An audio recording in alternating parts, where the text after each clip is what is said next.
Japan up close. Well, it was originally a jet position So people who are familiar with the jet program, you'll know that there's an ALT position and there's a CIR position generally.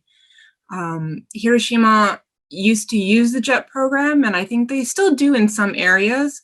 However, the city wanted to get rid of a lot of the CIR positions, which are typically the jets that work in the city halls or do interpretation or translation work. And so they decided to make this new position, which is the international, like specialist in international relations. So, like I said, because it's a continuation of the JET position, a lot of CIRs who work in the JET program, their main job is to be a translator and interpreter, especially for people who work in city halls. Sometimes if you have international delegates come, it's the CIR's job to interpret for them.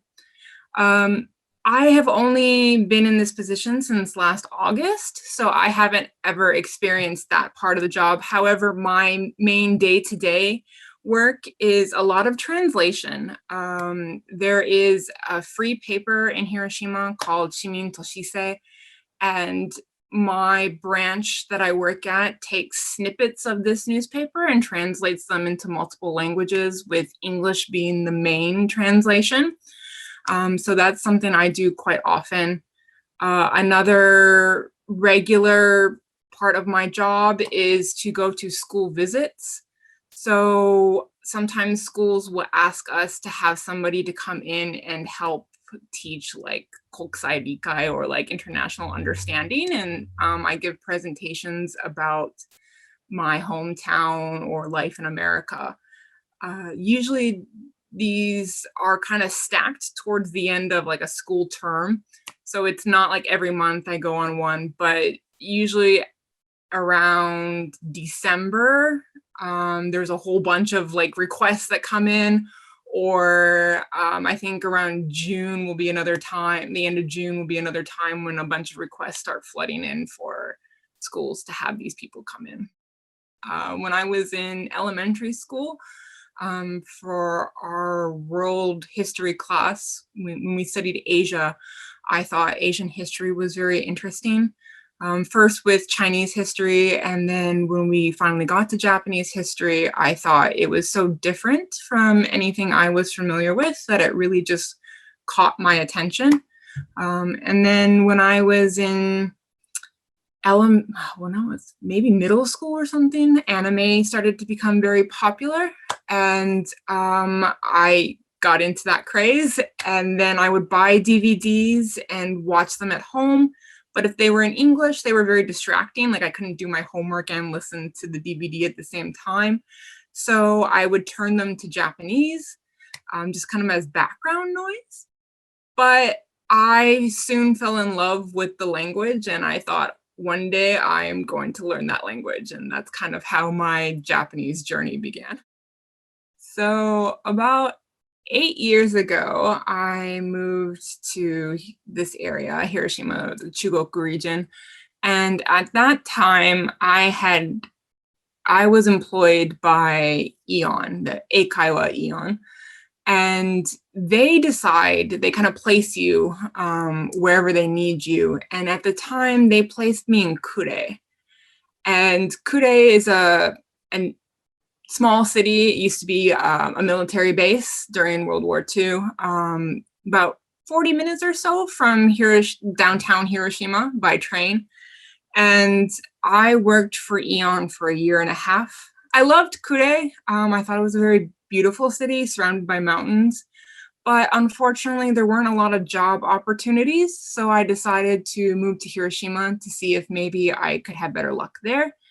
And then when I moved to Hiroshima about 6.5 years ago, I was freelance for a long time until I started my current job.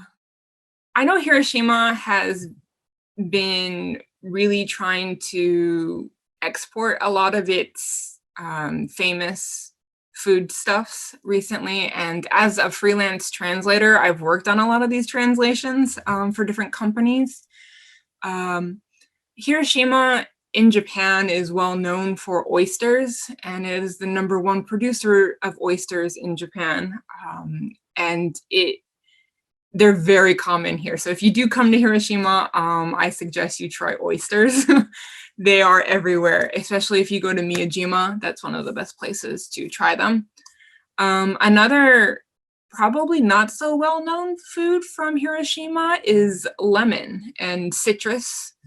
Many of the islands around the Seto Naikai are good grounds for growing lemons, and so Hiroshima has a very high lemon production.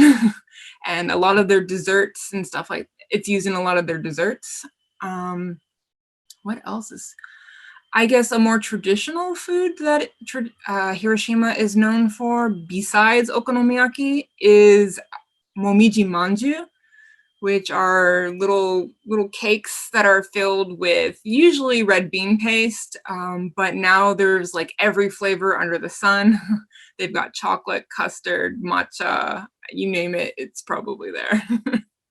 I guess from outside perspective, those were comments I got, but living here, I guess one thing you don't really realize about Hiroshima is there's a lot of nature to take advantage of.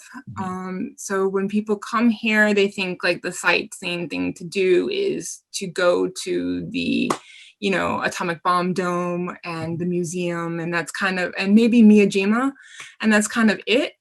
However, Hiroshima is surrounded by mountains, and then it's located on the inland sea, and the city itself has many rivers that run through it. So there are lots of ways that you can enjoy nature by coming here. There's a lot of sup, like the paddleboarding on the rivers. So there's a lot of opportunities to do that when it's warmer here. There's some zip lining areas in Hiroshima as well in the mountains. So I think these things are kind of slept on for a lot of people who come as tourists. They don't know so much about these opportunities. And I think they should take more advantage of them because they're pretty neat. I think, like I said earlier, a lot of the freelance translation work that I've been a part of, a lot of people are trying to make like videos to market their products towards more of an international market. Most recently, I've worked with a translation to market oysters to international buyers. But more so than that, the one project that I am more familiar with is a virtual reality tour of Peace Park and the museum was recently developed. So people who live abroad can download the app and can take a tour around the park and learn about the monuments. And then I believe there's also a feature that lets you go through the museum and see the highlights of the museum as well. There's an app available. It's called Future Memory. And through this app, you can take a virtual tour of the park. Also, there are many YouTube videos where you can see explanations of a lot of the monuments and areas around the park as well. I guess if people are really interested in learning more about Hiroshima and more about like the history of Hiroshima, there is another division I work with closely. It's called Mayors for Peace. They have a Twitter under the same handle. They also have an Instagram under the same handle, and they do a lot of work about, the abolition of nuclear weapons and informing people about the disasters of the atomic bomb. And they also help lead the youth of tomorrow to get involved in these kind of peace activities. So if people are interested in that kind of thing, I highly recommend checking out their social media platforms and getting involved.